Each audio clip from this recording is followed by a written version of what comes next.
Have you ever noticed how some couples just look like they belong together? Or how some couples just seem to fit in together? Not just in the way they dress, but in their vibe, their style, and even how attractive they seem.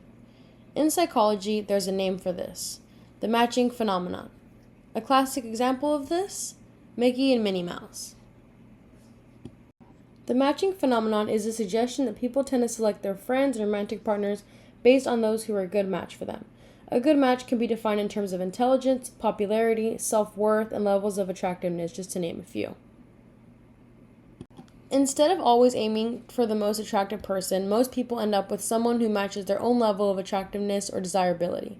This helps reduce the risk of rejection and creates more stable, balanced relationships. Let's take a look at why Mickey and Minnie are such a great example of the matching phenomenon. They are both cheerful, optimistic, and adventurous. They dress in matching bright colors, have similar cute cartoon styles, and always seem perfectly in sync. They seem to be the same height and share similar levels of attractiveness. When you see them together, it just makes sense that they're a perfect match in every way. They share similar levels of intelligence by bonding over piano lessons, their love to solve hard challenges, and problem-solving skills, just to name a few. Mickey and Minnie also share the same levels of popularity. They bond over their outgoing and lively social lives with their close friends around them. Mickey and Minnie also share hobbies and always go on adventures that they both enjoy together.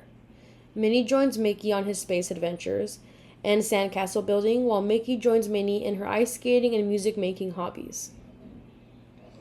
Mickey and Minnie also have their lives outside of one another, but when you look at their hobbies, personalities, attractiveness, and interests, it's clear that they chose one another for a reason. They are simply a perfect match.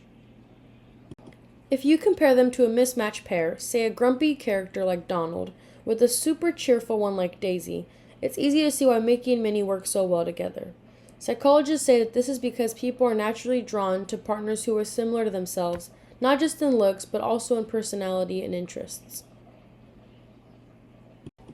Let's take a look at a classic study. The matching phenomenon was further studied by Ellis Bruce and Kelly Harold in 1999 in their famous pairing game experiment called the pairing game, a classroom demonstration of the matching phenomenon.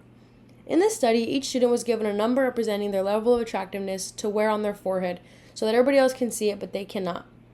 The goal is for students to pair up with the highest number partner possible. Students with the highest numbers tended to pair off first. The interesting thing is that even though everyone wanted the most attractive partner, most people ended up with someone whose number is very similar to theirs, if not the exact same. This classroom activity shows the matching phenomenon in action. People usually form relationships with others who match them in attractiveness or social value. Beyond the textbook. But what about now, in this day and age of social media and online dating?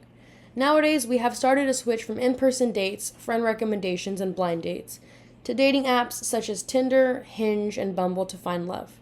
Even while people often attempt to find more attractive partners online, long-term relationships with genuine matches still happen, most frequently between people who are just as desirable or attractive as them, according to recent large-scale research.